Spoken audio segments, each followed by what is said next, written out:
Hello दोस्तों, lung cancer सबसे dangerous तरह के कैंसर्स में से माना जाता है। अक्सर ज़्यादातर लोग का डायग्नोसिस तभी हो पाता है जब बीमारी बहुत एडवांस स्टेज पे हो जाती है और उन्हें बचा पाना बहुत मुश्किल होता है। लोग चाहते तो ज़रूर है कि बीमारी जल्दी डिटेक्ट हो जाए या उसे हम रोकथाम कर सकें, उससे बच सकें, लेकिन अक्सर ये संभव नहीं हो पाता।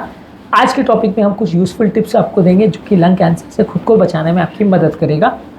आज का टॉपिक है tips to prevent lung cancer. Topic पर जाने से पहले जो लोग हमारे चैनल पर नए हैं उन्हें रिक्वेस्ट करूँगा कि चैनल को सब्सक्राइब करें, वीडियोस को लाइक करें, शेयर करें, फॉलो करें, कमेंट करें, पूरा करें।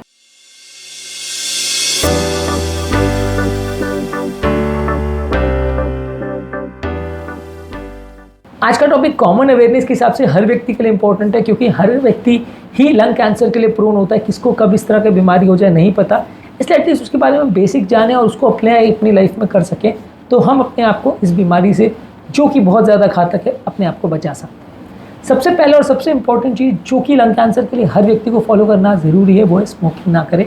ये सोचना लोगों का कि ये बेकार की बात है, सरकार खाली आतंक फैलाने के लिए इस तरह की बातें करती है कि सिगरेट पीने से लंग कैंसर हो जाता है और ऐसा कुछ नहीं होता, ये लोगों का सोचना बिल्कुल भ्रम है। ये एक एक्चुअल फैक्ट है।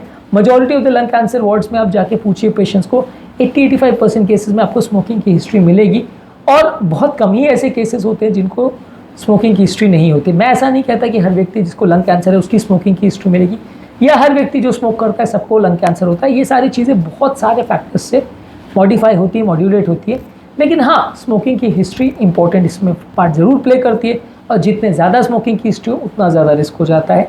इसलिए अगर एकमात्र चीज़ यदि आप अपने आप को लंग कैंसर से बचाना चाहते हैं तो उसके लिए अगर करना चाहते हैं तो स्मोकिंग बंद करिए।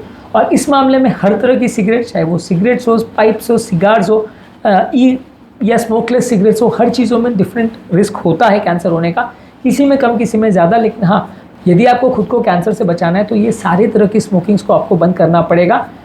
कई बार ई सिगरेट्स और जो नई विदाउट केमिकल सिगरेट्स वगैरह आती हैं उनको कंपेरेटिवली सेफर माना जाता है, लेकिन वो भी बहुत सेफ़ नहीं होती। खासकर जिनमें भी निकोटीन बर्न होता है वो सेफ़ नहीं मानी जाती है और अक्सर इनके साथ ये भी रिस्क रहता है कि ये और ज़्यादा यूज़ की जाती है क्योंकि लोगों को लगता है कि ये सेफ़ है। इस वजह से इनसे रिस्क उल्टा कम होने के बदले कई इसमें बढ़ जाता है।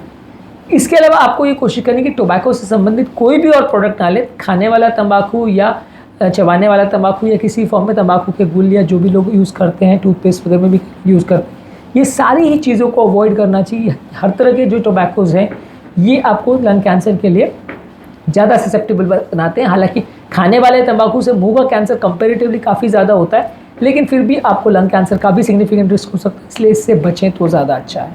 इसके अलावा अगला जो इंपॉर्टेंट रिस्क फैक्टर है, अक्सर लोग इसे इग्नोर कर देते हैं, वो है परिवार में किसी और को स्मोक करने ना दें। ज़्यादातर लोग को ऐसा लगता है कि ये मेरा हस्बैंड है, ये मेरी फैमिली मेम्बर है, ये स्मोक करता है, ये अपनी ज़िंदगी बर्बाद कर लेगा, पर ऐसा नहीं है। वो अपनी ही नहीं दूसरों की ज़िंदगी अभी बर्बाद कर रहा है, क्योंकि यदि वो घर में और खासकर अगर छोटे घरों में लोगों के सामने या लोगों के आसपास अगर स्मोकिंग करता है तो उसका धुआं अगर दूसरे लोग इनहेल करते हैं तो उनको भी कैंसर होने का रिस्क कई गुना बढ़ जाता है। कई फैमिलीज़ में ऐसा देखा गया है कि स्मोकिंग करने वाला या गुनहगार व्यक्ति कोई दूसरा होता है और कैंसर वो दूसरे को जाता है। तो इसलिए खुद तो नहीं ही करना है स्मोकिंग, दूसरे को भी नहीं करने देना है। आसपास में बस स्टैंड में या कोई पब्लिक कन्वीनियंस प्लेसेस पे या कहीं पे भी ऐसी जगह पे जहाँ पब्लिक हो, वहाँ पे अगर आपको कोई स्मोक करता दिखे तो उसे टोकना है। आपको इस बात का वेट नहीं करना है कि इसमें पुलिस कोई कार्रवाई करेगी या कोई दूसरा सोशल वर्कर आके उसे रोकेगा। आपको अपनी हेल्थ के लिए उस व्यक्ति को रोकना है, क्योंकि वो जो स्मोकिंग कर रहा है वो सिर्फ उसके लिए ही ख़राब नहीं है, वो आपके लिए भी ख़राब है। और जब मल्टीपल लोग आपके आसपास स्मोकिंग करते हैं तो वो आपके लिए और हेल्थ हज़ार्ड बन जाते हैं। तो इसलिए सेकेंड हैंड स्मोकिंग इसको जो बोलते हैं, यानी दूसरों का स्मोक जो आप इनहेल करते हो उससे भी बचिए।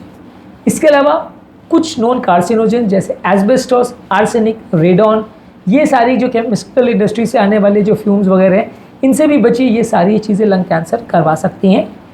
यदि आप इस तरह की फैक्ट्रीज़ में काम कर रहे हैं जहाँ एस्बेस्टोस, रेडॉन का या आर्सेनिक वगैरह का यूज़ होता है तो प्रोटेक्टिव इक्विपमेंट वगैरह का प्रयोग करिए और खुद को उससे बचाइए। इसके अलावा अगर आपके आसपास के वातावरण में अगर रेडॉन है जो कि सॉइल वगैरह में कई जगह पे रहता है तो अपने घर को इसके लिए टेस्ट कराइए, और यदि ऐसा पाया जाता है कि रेडॉन वहाँ पे ज़्यादा है तो उससे बचने के लिए प्रॉपर स्टेप्स आपको लेने चाहिए। इसके अलावा आपको हार्मफुल सब्सटेंसेस से आपके लंग्स को बचाना है। आप जब गाड़ियों में जाते हैं तो धुएं से खुद को बचाना है, वातावरण में मौजूद स्मोक से बचाना है, फैक्ट्रीज वगैरह के एरिया में ज़्यादा मत जाइए, वहाँ से दूर रहिए। घर में मौजूद केमिकल से खुद को बचाइए, इंडस्ट्रियल केमिकल्स के एक्सपोजर से खुद को बचाइए। ये तरह तरह के केमिकल जब भी बॉडी में जाते हैं आपके कैंसर होने के चांसेस को बढ़ा देते हैं।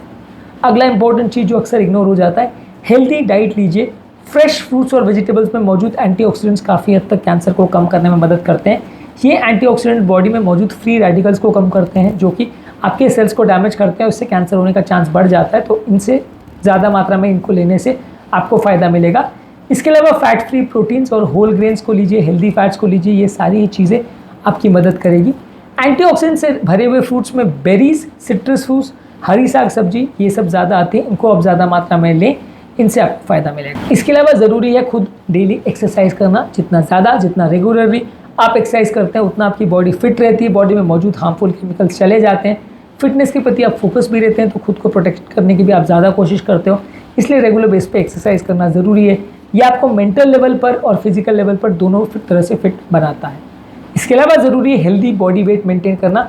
हालांकि बॉडी वेट जो है वो ब्रेस्ट कैंसर, कोलोन कैंसर और बाकी कैंसर में ज़्यादा रोल प्ले करता है, लेकिन फिर भी लंग कैंसर के लिए वो एक इंपॉर्टेंट रिस्क फैक्टर माना जाता है। इसलिए आप कोशिश करिए कि बॉडी वेट ज़्यादा ना बढ़े, कुछ हद तक इससे आपको प्रोटेक्शन मिलेगी। इसके अलावा अल्कोहल के कंजम्पशन को भी अवॉइड करिए। बहुत ज़्यादा अल्कोहल पीने से बॉडी के अलग अलग तरह के कैंसर्स का चांस बढ़ जाता है, जिसमें लंग कैंसर एक पार्ट है। हालांकि लंग कैंसर में स्मोकिंग ज़्यादा इंपॉर्टेंट पार्ट प्ले करता है, अल्कोहल का उतना ज़्यादा रोल नहीं है, लेकिन फिर भी एक इंपॉर्टेंट रोल प्ले करता है। तो इससे भी अगर आप बचेंगे तो अच्छा है। इसके अलावा रेगुलर स्क्रीनिंग्स कर सकते हैं। हालांकि लंग कैंसर वगैरह को डायग्नोज करना इतना ईजी नहीं है, पर यदि आपको खांसी हो रही है या इस तरह के कोई सिम्टम्स हो रहे हैं तो आप रेगुलर बेसिस पर अपना एक्सरे वगैरह करवा सकते हैं। बार बार सीटी स्कैन कराना तो फिजिबल नहीं है, क्योंकि सीटी स्कैन आप करवाते हो तो कई बार वो रेडिएशन जो आपको बॉडी को मिलता है वो उल्टा नुकसान करता है। पर आप एक्सरे करा सकते हो, एक्सरे में कंपेरेटिवली रेडिएशन काफ़ी कम होता है। जब कभी भी खांसी हो या इस तरह की कोई सिम्टम्स हो या लंग से रिलेटेड आपको कोई ऐसे सिम्टम्स हो रहे हैं जैसे खांसी में खून आ रहा है, या आपको बहुत ज़्यादा सांस फूल रही है, घबराहट हो रही है, बेचैनी हो रही है, या आपको वज़न बहुत कम हो रहा है, ये सारे सिम्टम्स अगर होते हैं तो आपका तुरंत इवैल्यूएशन करना चाहिए और एटलीस्ट एक एक्सरे और ज़रूरत पड़े तो सीटी स्कैन, बायोप्सी जो भी अगर ज़रूरत है वो करना चाहिए। इस तरह की स्क्रीनिंग करने से काफ़ी केसेस को जल्दी पिकअप किया जा सकता है और सही समय पर ट्रीटमेंट करने से काफ़ी लोगों को बचाया जा सकता है। ज़्यादातर केसेस जब डायग्नोज होते हैं तो अक्सर बहुत देर हो जाती है, उसके बाद लोगों को बचाना बहुत मुश्किल होता है। इसलिए बीमारी की रोकथाम करना और पहले उससे बचना ज़रूरी है। Basically moral of the story is कि अपने आप को स्मोकिंग से बचाएं, टोबैको से बचाएं, अल्कोहल से बचाएं, कार्सिनोजन से बचाएं, अपने हेल्दी और पौष्टिक खाने का ध्यान रखें, केमिकल्स वाले खाने को और केमिकल्स वाले वातावरण को अवॉइड करिए। इससे आप लंग कैंसर के रिस्क को काफ़ी हद तक कम कर सकते हैं।